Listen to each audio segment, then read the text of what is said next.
Hi, I'm Tony Wagner, the Innovation Education Fellow at the Technology and Entrepreneurship Center at Harvard. I recently wrote a book called The Global Achievement Gap, which explores the new skills all students will need for careers, college, and citizenship in this global knowledge economy versus what's being taught and tested even in our best schools here in the U.S.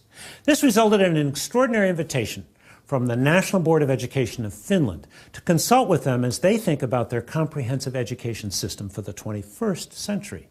I accepted because Finland is the highest ranked country in the world by any education standard. And I wanted to understand what is it that has gotten them this far and what might be some of the lessons we could learn here in this country. So join me as we take a trip to Finland to learn about their extraordinary education system.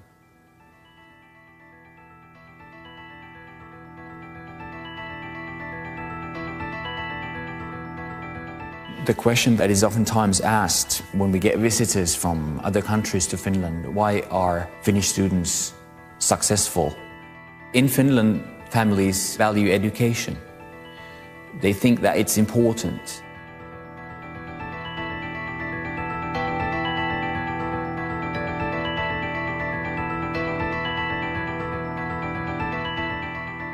We offer the same system for all the pupils.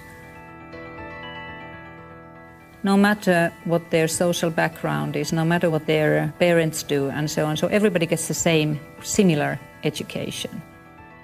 We have a consensus about what we want young Finns to be after. We want to provide a broad citizenship for every Finn.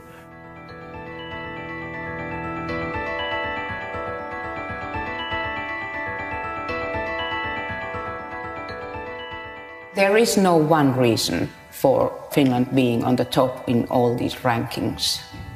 I would say there are many mutually interactive factors. Politicians, principals, teachers, universities have all understood that this is actually the only resource that we have in Finland that has to be taken good care of: the brain, the young people, the education. So these decisions have all aimed at the same goal, to be able to provide our kids with the type of education that are making them possible to compete at the international work market.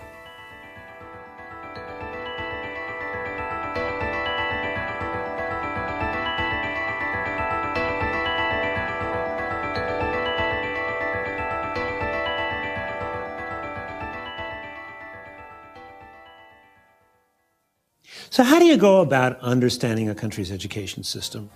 Well, some folks like to start with the rules, the policies, the curriculum. My preference is to start with the students and understand their perspectives, and then go into classrooms.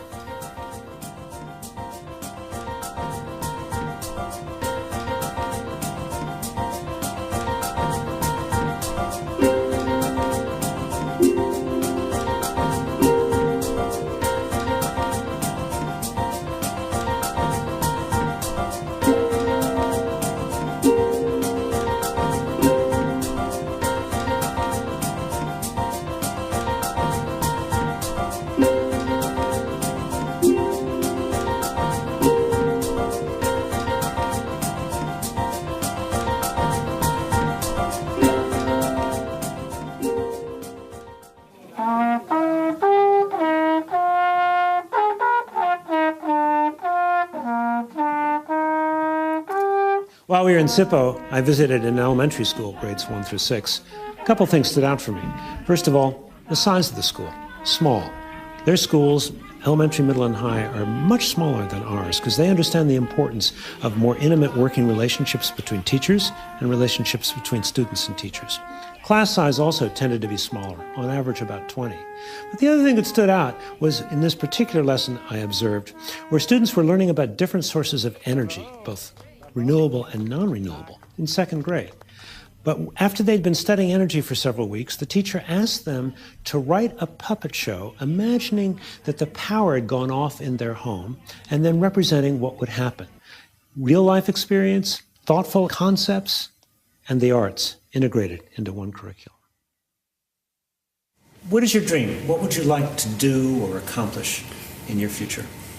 And it's okay if you say, I don't know right now, but it's okay if you just have a dream, just a thought about the future. What is it that you would like to do in the future at some point? A Disney animator. A Disney animator? Yeah. Okay.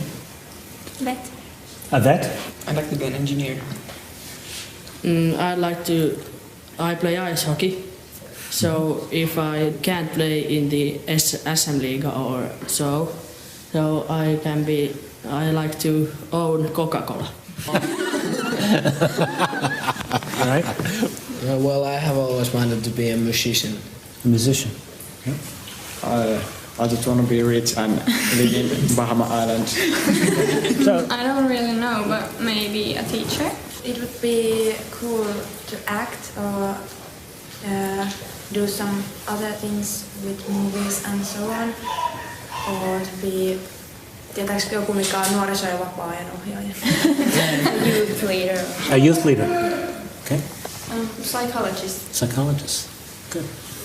As you imagine your future as an adult and growing up, do you believe you want to have more than what you've got now? The same? Less? Your thoughts? I think the same would be because we're living in a quite good standard, my family, and I think it's more important that I like my job and what I do than how much I earn money. I agree. It doesn't matter that much how much money you have. It's like not that big deal. But as much as you need money. It's more important to me to love the things that I do than have the money.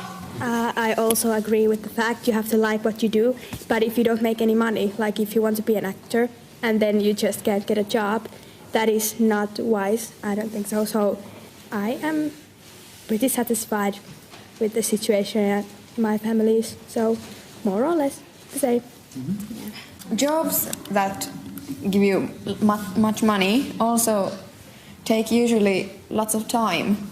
So if you hate what you do but get millions of euros, it's not worth it. So less is sometimes more. I agree too, but I'd like to be a millionaire too. But we used to have 45 minutes, and then we used to have also these like double lessons, so we had like 90 minutes lessons.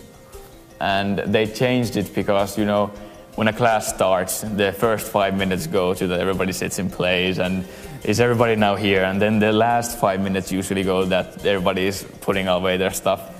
So now they thought, okay, now we save time, we just take a bit longer lessons. So we arrive at school maybe something like 8 o'clock, but if you're lucky you can come to school later. Like 10 11 or last year I had or we both had actually like almost every day from 8 till 4. But when we're now seniors, so life is much easier now. So in the next period, when we have only like 4 courses or 3, so we have maybe some days we have only 2 lessons. We come to school at 12 and leave at 4, or come to maybe 11 and leave at 2. So it really depends how you do your course, how you choose them. Most people do this upper secondary in 3 years, but it's also possible to do this in 2 or 4 years.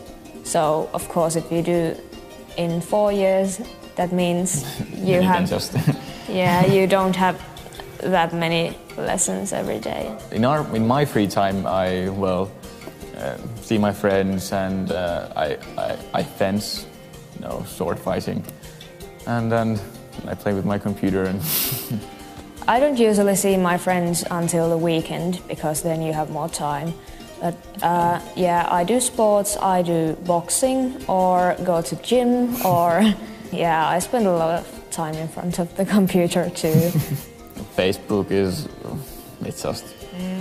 it's very easy to get addicted to.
So what can America learn from a small country like Finland?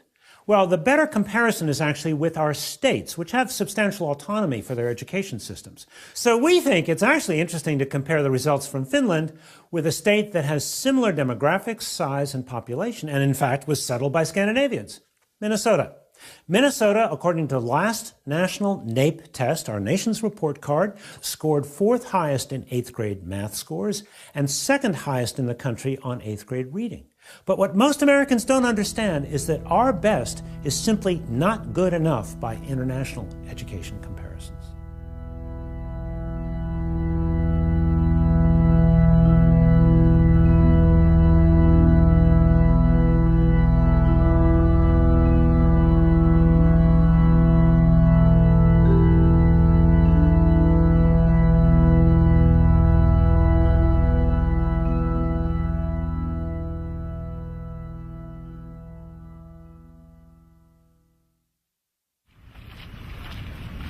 So we're here to visit a Finnish school which is connected to the university that does teacher training.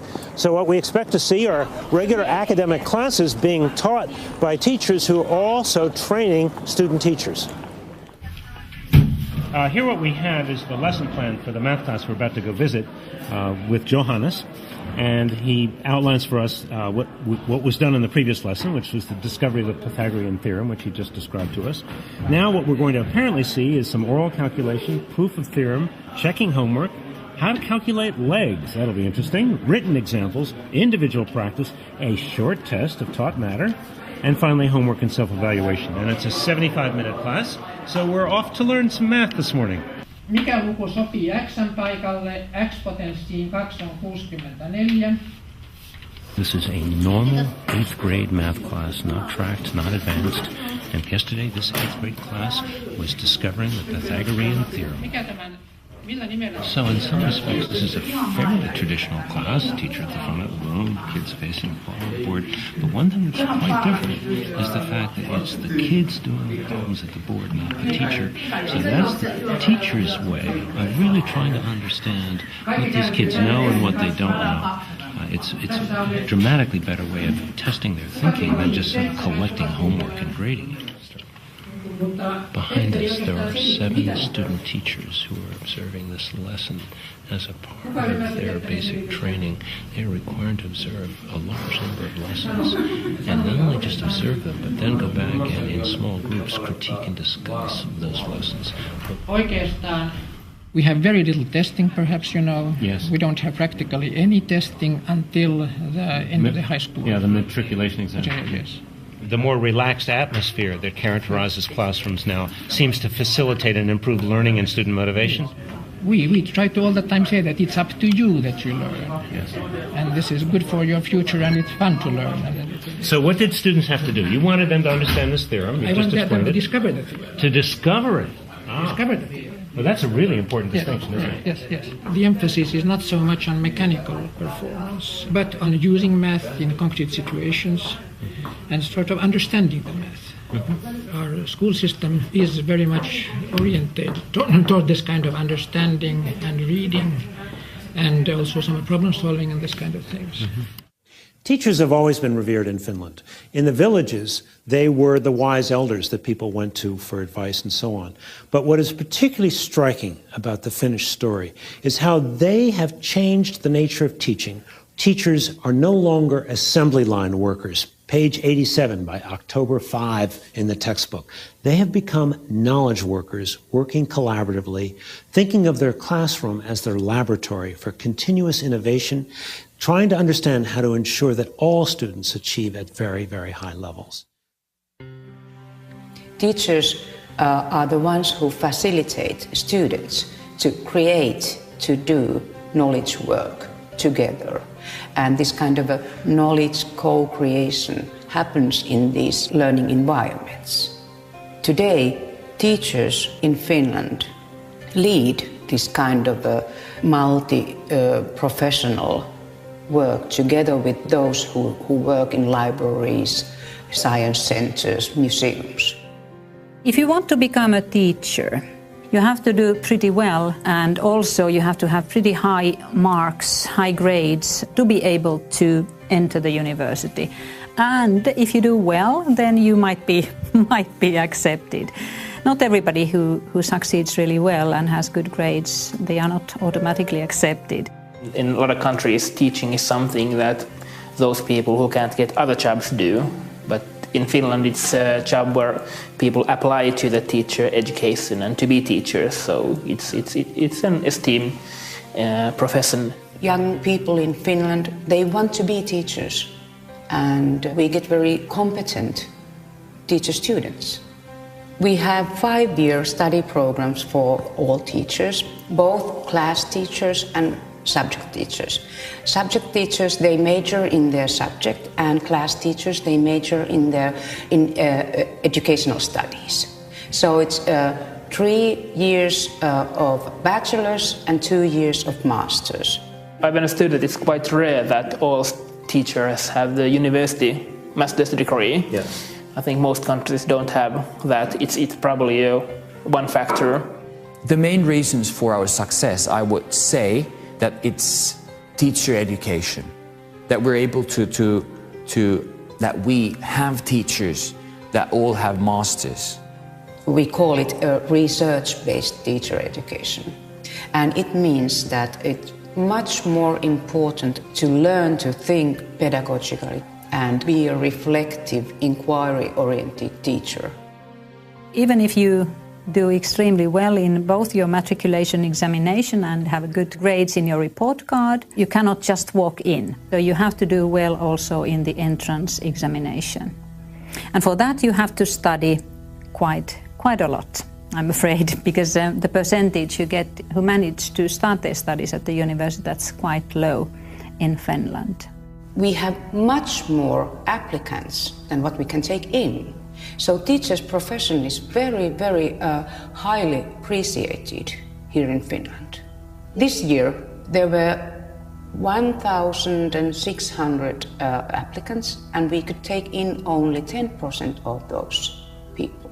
But if you manage to get into the university, so you start your subject studies, they have to have a degree in these subjects that they teach. They have lessons, they have tutorials, they have small group discussions at the university. Then they sit down with the supervising teacher, and then we actually start planning the lesson or lessons. They write a lesson plan. Usually they plan their own teaching. We discuss it, and then they make the changes. They send it back to me again, and then they give their lesson. After that we have a quick feedback session with the students who have also been observing the class. These feedback sessions, they are very, very important. Actually, it takes a lot more time to actually fulfill one lesson. So it means that the students we get in, they are very motivated and they are very, very well educated when they come in. So they are very high quality students. Of course, sometimes we do have cases where we just have to say that, okay, maybe you should do something else. This is not maybe your place, but very rarely. Ovat ihan virkamiehiä, jotka on nimitetty virkaansa.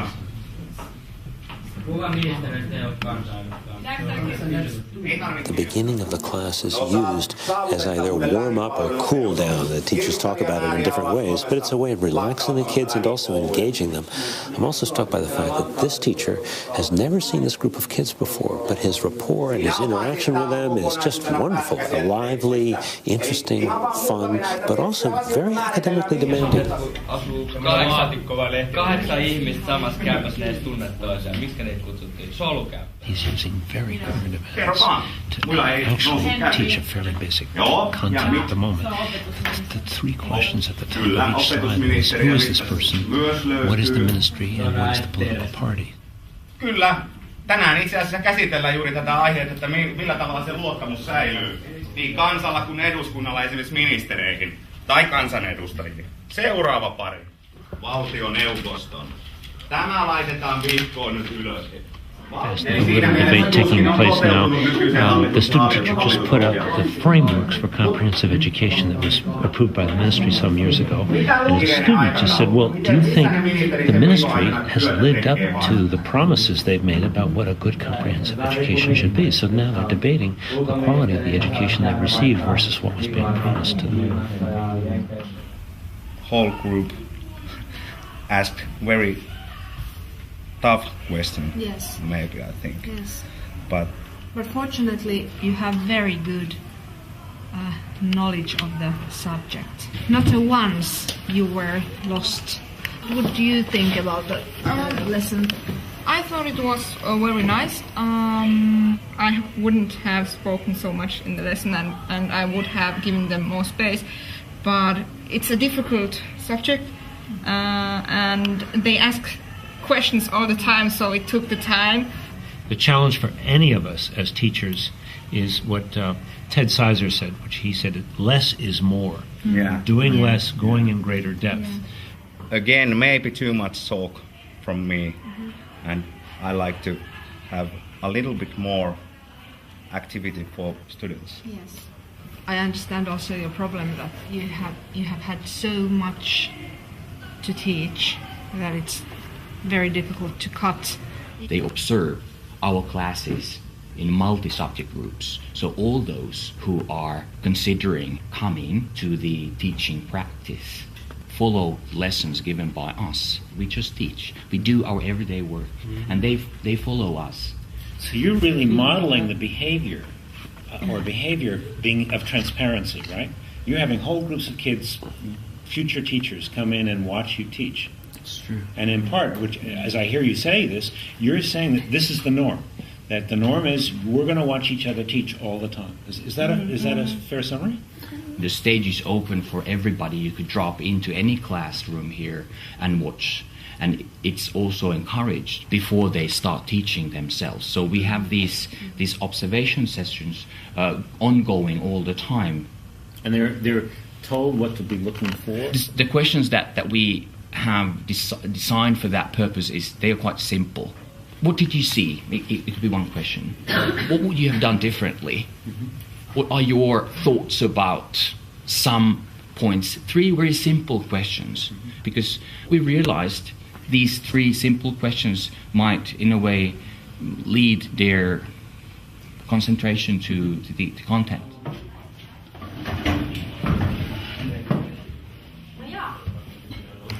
So this is a Swedish class. It's been taught entirely in Swedish, and this is a student teacher who is giving a formal lesson that was co-constructed, put together with the master teacher, who is observing here in the back, along with several other student teachers.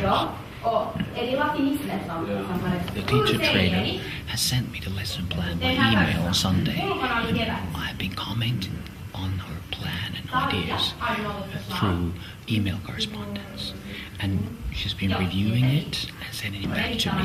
What I do now during the lesson, I have the lesson plan in front of me and I comment on it, looking at the things she does and probably giving her hints what could have been done differently. And she gets right away my comments after the class. Of course, we also discuss the lesson face to face after the class.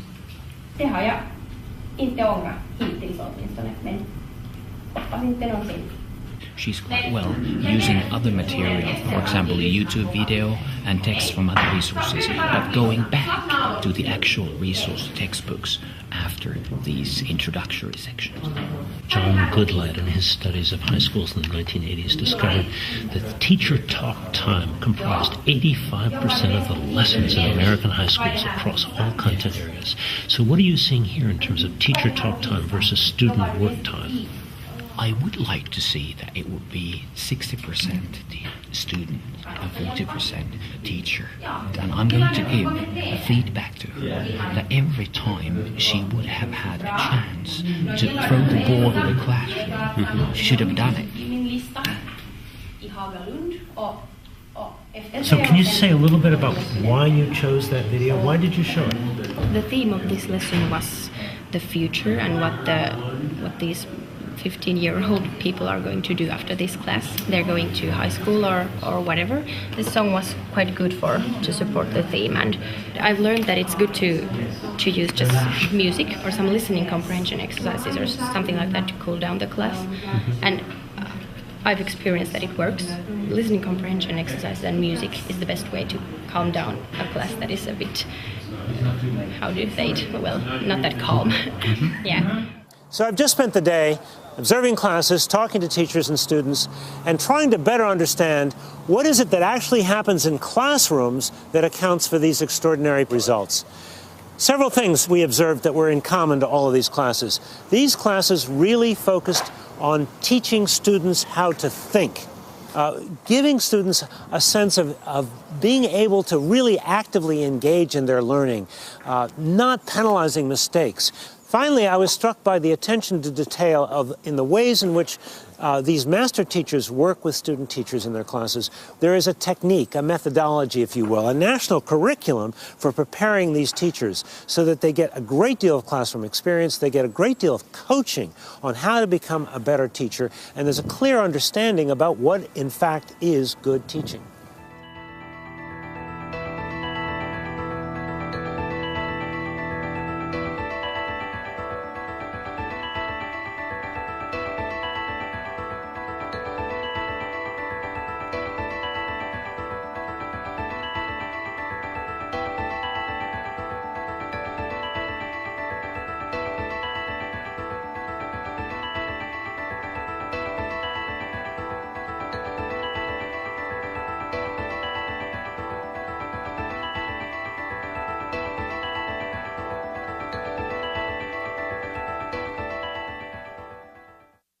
In Finland, we have got a high living standard, and almost everybody can travel and have houses, and it's enough. It was very satisfied for me to hear from my daughter that she doesn't want anything more. So I think it's good to have this and spend time to things that you like to do with people you love. We've had a chance to explore what Finnish students do in the classroom, but what do they do after school? Well, a 9th grade girl and her mother were kind enough to invite me into their homes so that I could better understand how they spend their free time and their parents' perspectives on their children's work. Yeah. So you come home, how much homework do you typically have to do? We don't have that much. You don't have that much homework. Yeah. And you're in 9th grade? Yeah. So do you expect when you go to upper secondary you'll have more homework? Do you hear from students there? I guess. Yeah. How much? So how much do you do now? Do you do some every day or not even every day? No, not even every day. Not even every day. And so how many hours a week would you say? 3 hours a week? 3 or 4 hours a week? Yeah, but Finnish education system way outperforming every other country. How do you understand that as both a teacher and a parent? a big part of it is that we take care of those children that are not doing so well at school. So we have got very qualified special education. Early interventions, we hear. Yes, we try to find out what's the problem behind the learning problems, because often it's something that we can avoid by teaching in different way. So here is our class. So we had a thema day in school. What was the theme? We are mafia family. I kind of guessed. Yeah. So also homework. I'm not concerned about that at all. I've always known that they do their homework. I never check if they do You don't have to check. You don't. No. Do you even ask what's your homework, or how much homework do you have this week? No. Sometimes when I try to be a good mom. I had a chance to visit some schools while I was in Finland. The Sippo school was especially interesting. We spent some time in elementary classes, but then we went over to the high school. Now, high school there is grades 10 through 12, and what is particularly interesting about what they call their upper secondary is that students have a choice between a more academic track or a vocational track. About 40%, 45% choose the non-academic technical track, because they know that's going to prepare them for a good job right out of high school. There's a respect and a dignity about all work in Finland. And what matters most is the skillfulness and intelligence you bring to whatever job you may have. A long time ago, I went to the technical university and I studied electrical engineering and electronics. And after that, I have been working at different companies for 30 years. I wanted to decrease the stress level because I was a technical director in a company, and this is how I did it. I started to teach, something I have learned. One big finding was that experts don't know how people learn, because there are many different understandings. So I'm trying to understand how it really happens in practice. So, yeah. What I like in teaching is many things. This is demanding, a lot of challenges. You can see the results. You have long summer vacations. What else you need? In practice, all students here may also select courses from the academic side. It's possible also in the opposite way, even though not many are doing that. Directly after basic education, young Finns go to, about 45% go to vocational education and training. About 50% go to upper secondary general schools. The balance between vocational education and training sector and upper secondary general sector is very good for Finland, and we set a policy target a decade ago for us that we should actually have more balanced situation in Finland. Reasons behind it, there must be actually developments of vocational education and training sector. However, there isn't any dead ends nowadays. We have actually made our education system so flexible that actually you can continue studies after vocational education and training at universities, or you can actually come back to general education if you want to. So it's very open nowadays. In American schools, technology is primarily introduced as an aid for the teacher's presentations, whiteboards, PowerPoints, and so on. But in Finland, the emphasis is much more on the students using the technology for their learning. How long have you been teaching here in the upper secondary? 26 years. Oh, just starting then? Yeah, in that same school. Yes? 26 years. That's yes. a long time. Yeah. So have you seen much difference in the students? Are they different to teach now than when you started? I think students are almost the same, but relationship between students and teachers are better nowadays. In what ways? We are working together more and more. Oh, that's excellent. Yeah. We just had a nice 25-minute lunch in the school cafeteria, but you told me your class started 25 minutes ago. Yeah. You mean you trust them to work on their own? Yeah. I trust them to work alone, and they have, deadlines. Yeah. Then what they have to do, and they have this learning environment, Moodle, and they make maps there. And So tell us about Moodle. Moodle is a learning environment, and you can put all kind of material, and you can discuss, and you can evaluate with Moodle. Learning is something to use cultural tools, all kind of tools. If you have a lot of tools, you can learn even more. And So it's like an online learning environment. It's online learning environment. Where they are sharing projects with one another? Yes. Everything where is shared, yes. Everything is shared. They're working on projects together online. Yeah. You're giving them lectures online that they can access? No, not lectures. But you give them problems or challenges that they have to solve. Yeah. So tell us a little bit about the class we're just going to go see. It is, I think there are some 20 students. And what are they going to be working on?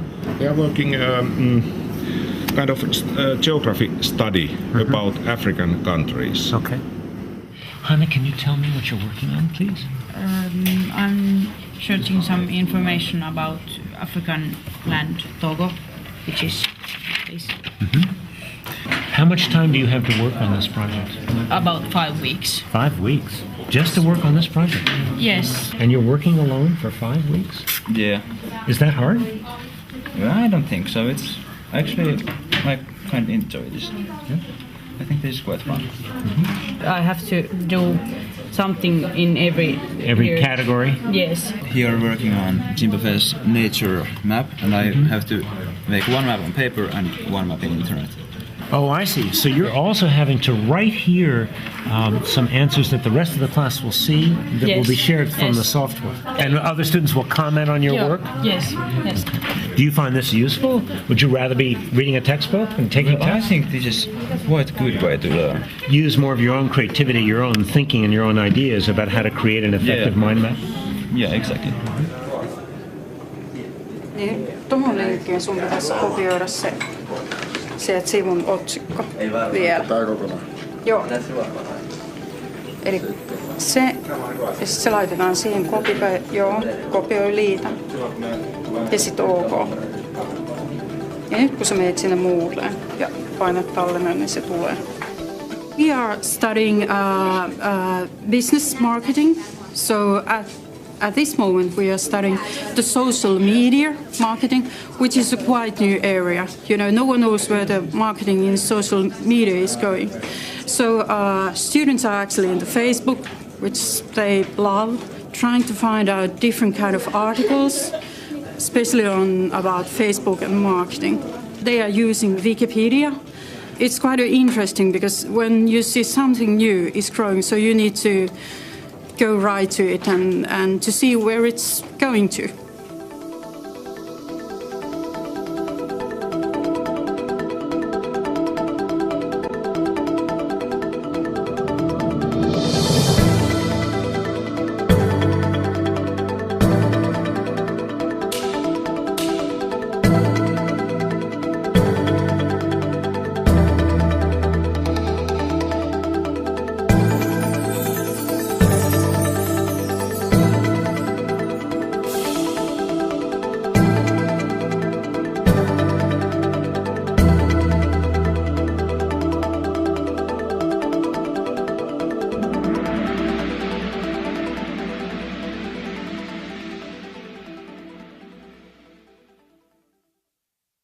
Innovation and entrepreneurship education came into our curricula 15 years ago approximately. It should be included in every teaching and every subject. What does it mean to educate an entire country to develop the capacities for innovation? Finland is among the top 5 countries in innovation, global competitiveness, and entrepreneurship. But yet this country is now asking what I would say are some of the post-industrial questions. If education is to be something that maybe is for its own sake, to develop curiosity, to develop imagination, to develop social bonding and networks. What does that mean that we might need to do differently? How do we free up time and space for more exploratory learning, not just transmitting information, but giving young people chances to explore, to experiment, and to create new knowledge and new information? I was 16 when I started my company. We have 3 full-timers, like I am. So we go to school, but when we are out of school, then we do some jobs and marketing and such. It specializes in making home computers and mostly we do gaming computers for kids like us. We know what we want and that's what we do. So this is actually the main site. As you can see, there came my friend and he is eating a motherboard. It's so easy. I can't lose any money, but I can make money if I work hard. Well, if it can provide us when we are graduating and don't get any better jobs, then it's good that we have somewhere to work. You know, by luck, I stumbled on this student project in one of the schools where students were learning about innovation and entrepreneurship by forming teams that had to produce a new product or service overnight. Quite literally. They were spending the night in schools with their teams and with adult chaperones, learning the skills of innovation and entrepreneurship. You know, it's a very rare school in our country that teaches anything like that. We have some schools that do an extraordinary job of giving all students a work-based internship. Some schools that enable students to do what we call service learning, community service. But I think in Finland, these things are far more common, whereas in our country, they are the exception to the rule. Tell us a little bit about this innovation camp. What is it about? Well, it's about what is called entrepreneurial entrepreneurship. Stuff. Yeah. Okay. And we're here to how do I say this? Well, people are coming here. We are forming groups, 5, 6, 7 people about in a group, and they're going to start a business here. Is it true you're going to be here all night long? Yes, 24 hours, 26. 26 hours? Yes. What is the point of being here all night long? It exhausts you to a limit where you really got to push it to the limit, yeah. Well, if you hang around for 24 hours with the same people over here, well, you learn to know the people that you're working with, so you get better teamwork. Teamwork, of course. Yeah. And think more freely, not so... More open-minded. Yeah. Okay. Yeah. Well, you have to be really social in these things. Really, it's not that obvious for everyone. So, well, people may think that you can. Well, I can make a company of my own and I can do it all by myself. I don't need any help. That's not true. You learn it here. Back in the 1970s, Finland realized it really could leave no child behind because every child was needed to be a part of the greater wealth of the country. So what have you done? You said you've been kind of creating your education system from scratch since the 1970s. What are its hallmarks? To be frank, we didn't start totally from scratch, but actually we formed comprehensive school in Finland during 1970s. The comprehensive school is intended for all, not segregating the age group. The parallel system refers to the system that is still present in Germany, for example, in the 5 first years during your education, at the age of 11, that they tell that you're a poor performing student. You're never going to end up with the academic profession. And that's like a weapon that they use, like a whip. And it's totally different from the idea that we have about education, providing everybody the same possibility, the same opportunities, even the same curriculum. We started to discuss about the possibility of a single and unique and equal education for all. And it took 5 years to discuss that, but finally it came into force in 1973 that there should be a kind of basic education that is similar for everyone regardless of social or economic background. The system in Finland relies on the principle of equality and equity. As a parent, you are sure, wherever you live in this country, that your child is getting same type of education with same type of curriculum. So it's equal and it's free. They get all the materials free of charge. They get their food, lunches, even snacks like in our school, free of charge. It's very democratic in that way. Can you tell me about the balance between what is done nationally versus what is done locally? Yeah. Nowadays, Finnish state and actually Finnish National Board of Education sets core curriculum for basic education. It gives much leeway to schools and municipalities to operate. It's also blessedly brief, isn't it? I mean, your curriculum frameworks are about this thick, aren't they? Which is really extraordinary when I think about our textbooks. That's true. In our society, we have a core curriculum, and then schools make their own curriculums, and they have lots of liberty in making their own decisions. second phase was actually that during 1980s we moved teacher education and training to universities, so that all teachers are required nowadays master's degree in universities. We do not have any kind of an inspectorate.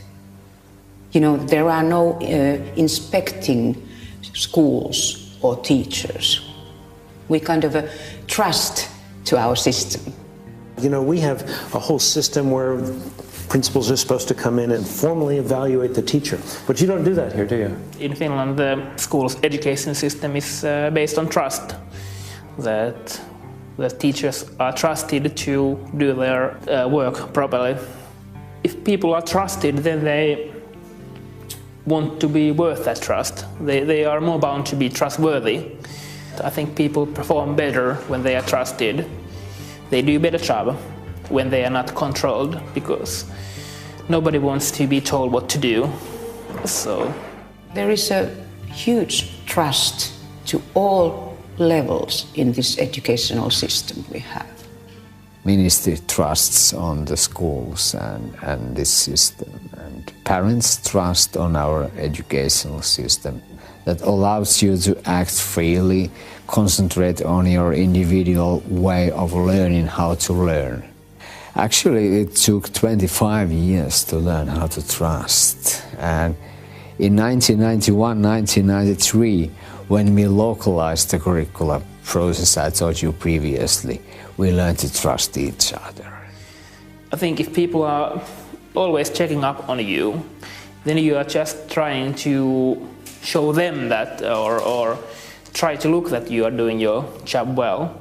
But if somebody really trusts you, then I think it's a basic human quality, wanting to be worth that trust. A compliance-based system, you know, is something we see around us all the time, where students are saying, what do I have to do to get a C or a B? What's the minimum? Teachers sometimes complying with the district mandates, districts complying with the testing requirements, everybody trying to figure out what's the minimum they have to do to just get by. So far, the trust has been very important. And I would like to say that why we can have trust is that we have trained and educated teachers so well. We can trust them. They are professionals in their field. And otherwise, we couldn't work, actually. If we set too strict guidelines for teachers and they are highly trained, why to bother? It's up to teachers to do their job. But trust is incorporated in many ways in Finnish society. You know, I've seen some wonderful schools in this country. Almost all of them were small. Almost all of them were startups in the sense that they were new, small schools within schools, schools of choice or charter schools. And almost all of them were based on trust. So there's no question in my mind that a trust-based system, trust with professionalism, can get absolutely better results. The question is, can we do trust at scale? I think it's a necessary experiment. We have to find out, because the compliance system at scale is simply a spiral downhill.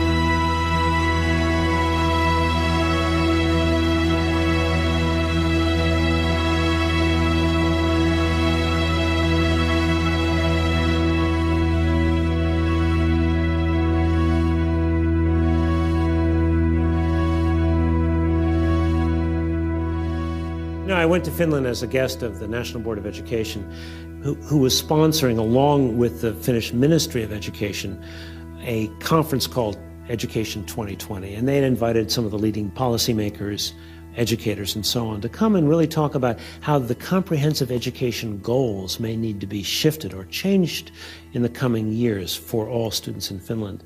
So the question we might ask ourselves is, how do we talk about education in a way that's not punitive, and in a way that's future-oriented, and in a way that grounds the conversation in the experiences and in the needs of young people themselves, as well as in our economy and in our democracy? So tell me about this 2020 conference. You're here today to talk about education in 2020. You're already the best in the world. What are you worrying about? Why are you thinking about 2020? Although PISA tables say that we are topping many of the PISA studies, our national evaluations show that we have areas where we need to go further. For example, writing skills, communication skills. But to be more profound, it is about education itself. What are the outcomes of education? And there we have to bear in mind that we have been too strictly academic so far. So it's not enough to memorize things. We should actually learn how we use the knowledge. It's not distinction between 21st century skills or academic skills. We need both. And we don't want to abandon the good situation we have in academic skill area. No, that's definitely true. It's much more important to learn to think than to learn to repeat some basic subject matter things. Family values are important, education is important, reading is important. It's important to understand reasons behind things. Concentrate, read, dream, talk, understand, reason, find solutions yourself. Finnish education is still too subject-oriented. We should actually highlight thinking skills, collaborational skills, that kind of skills which are more higher order. As we think about what has to happen in this country, it's not just changing what's taught and how things are taught, but really reshaping the teaching profession. And it's not about money.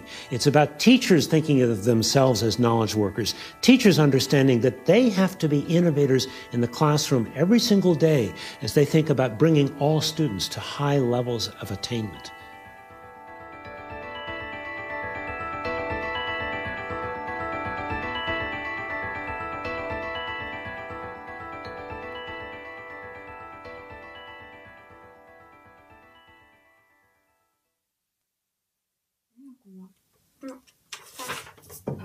Oh, sorry. Yeah, I don't know her playlist like good, but yeah, she's good. No.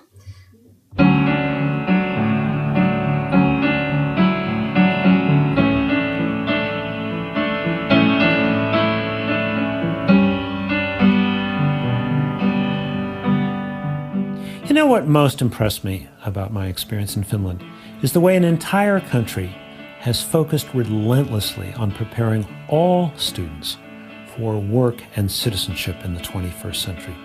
But the real question is, what can we here in America learn from their experience? Clearly they're a very different country, different culture. Our country is far more heterogeneous and larger. And obviously what works in one country may or may not work in another. Nevertheless, I think it would be a serious mistake to just dismiss Finland. In fact, I believe we need to see Finland as a laboratory for 21st century educational innovation, a place that has done sustained research and development to create a truly world-class education system for a new century. Oh, well done! Good job!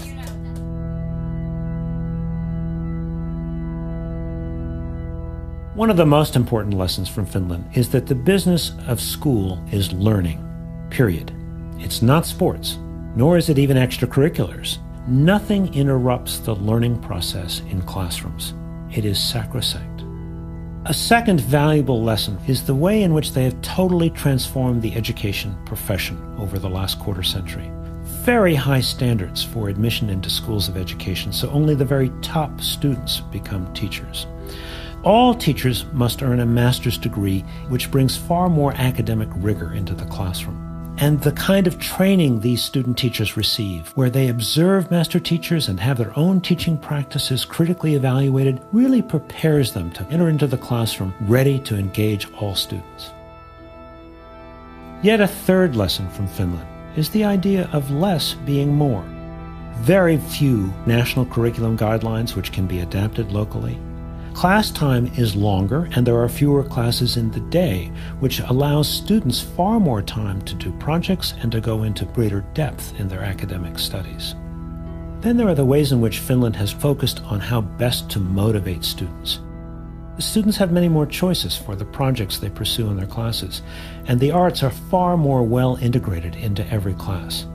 But perhaps most important, by developing a very comprehensive vocational education system at the high school level, which prepares students for jobs immediately out of high school. I have to wonder that if we gave every student the choice of a high-caliber vocational education system in every high school in America, might we not be able to significantly reduce our epidemic dropout rate?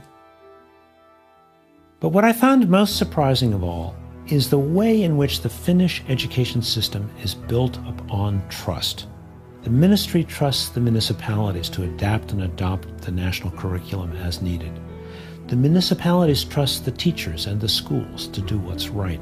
The teachers even trust the students to use their time wisely and to use the internet and other technologies responsibly.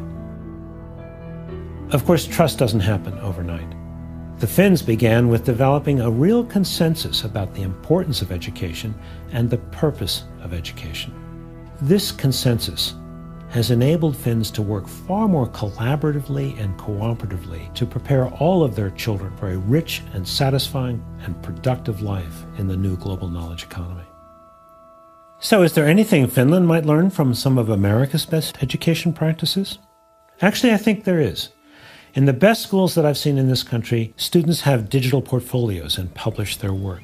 Teachers videotape their own and one another's lessons, leading to a kind of transparency for all students and teachers in learning and teaching. So of course we have some wonderful teachers and extraordinary schools here in America. But what was so inspiring about Finland is the way in which they are doing this kind of high level of education for every single student in the country. For me, this is the Finland phenomenon.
about their comprehensive education system for the 21st century.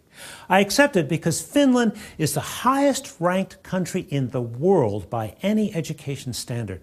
And I wanted to understand what is it that has gotten them this far and what might be some of the lessons we could learn here in this country. So join me as we take a trip to Finland to learn about their extraordinary education system.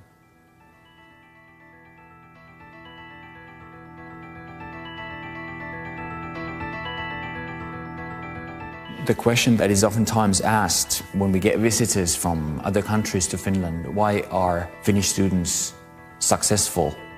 In Finland, families value education. They think that it's important.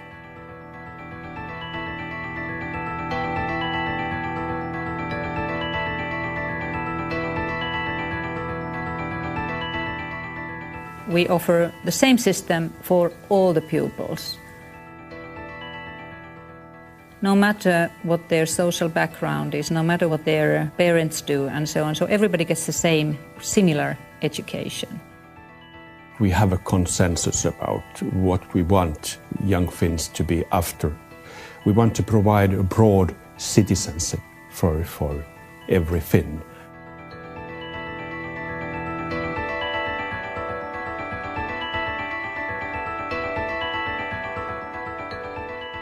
There is no one reason for Finland being on the top in all these rankings.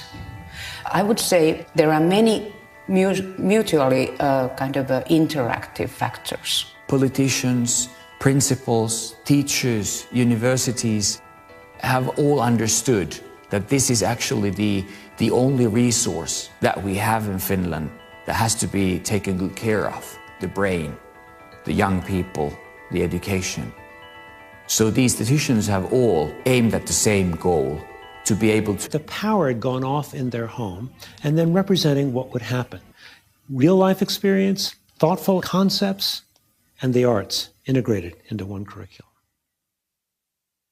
What is your dream? What would you like to do or accomplish in your future?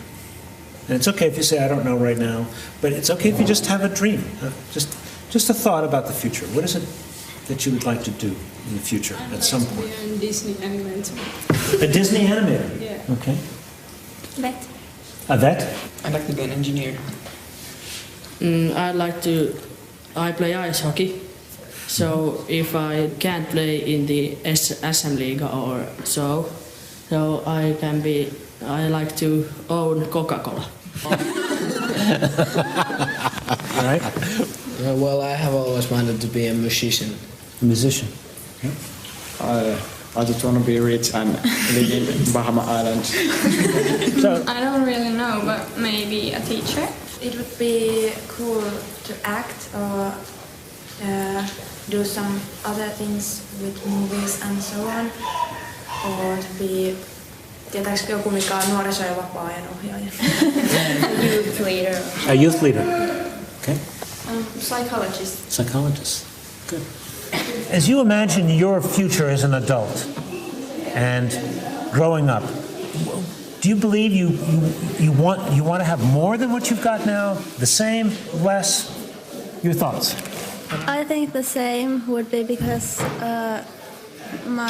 we're living in a quite good standard, my family, and I think it's more important that I like my job and what I do than how much I earn money. I agree. It doesn't matter that much how much money you have.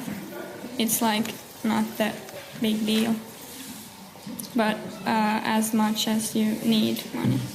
It's more important.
Hi, I'm Tony Wagner, the Innovation Education Fellow at the Technology and Entrepreneurship Center at Harvard.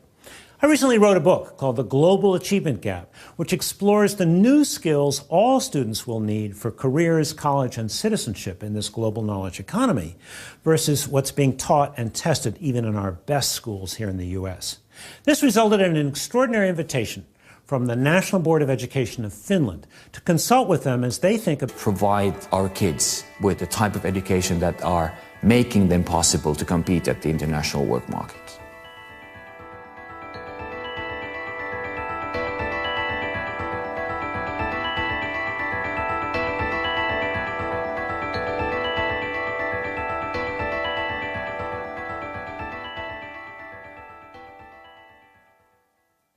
So how do you go about understanding a country's education system? Well, some folks like to start with the rules, the policies, the curriculum. My preference is to start with the students and understand their perspectives, and then go into classrooms.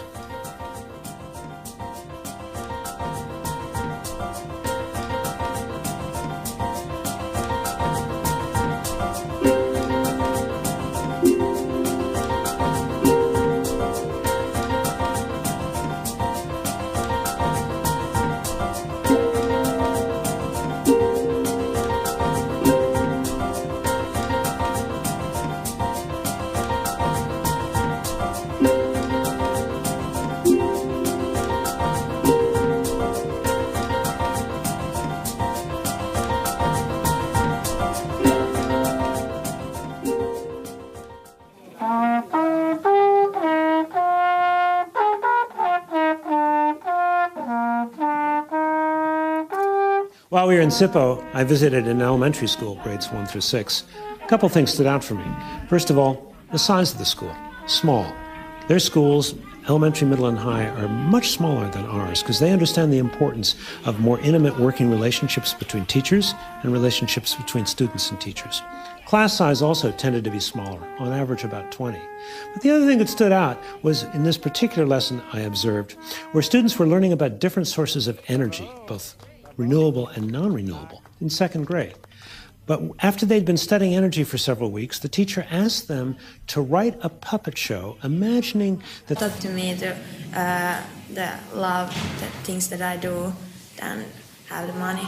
I also agree with the fact you have to like what you do, but if you don't make any money, like if you want to be an actor and then you just can't get a job, that is not wise. I don't think so. So I am pretty satisfied with the situation at my family's, so more or less the same. Yeah. Jobs that give you much money also take usually lots of time. So if you hate what you do but get millions of euros, it's not worth it. So less is sometimes more. I agree too, but I'd like to be a millionaire too. But we used to have 45 minutes, and then we used to have also these like double lessons, so we had like 90 minutes lessons. And they changed it because, you know, when a class starts, the first 5 minutes go to everybody sits in place and is everybody now here, and then the last 5 minutes usually go that everybody is putting away their stuff. So now they thought, okay, now we save time, we just take a bit longer lessons. So we arrive at school maybe something like 8 o'clock, but if you're lucky you can come to school later. Like 10, 10 11 or last year I had or we both had actually like almost every day from 8 till 4. But when we're now seniors, so life is much easier now. So in the next period, when we have only like 4 courses or 3, so we have maybe some days we have only 2 lessons. We come to school at 12 and leave at 4, or come to maybe 11 and leave at 2. So it really depends how you do your course, how you choose them. Most people do this upper secondary in 3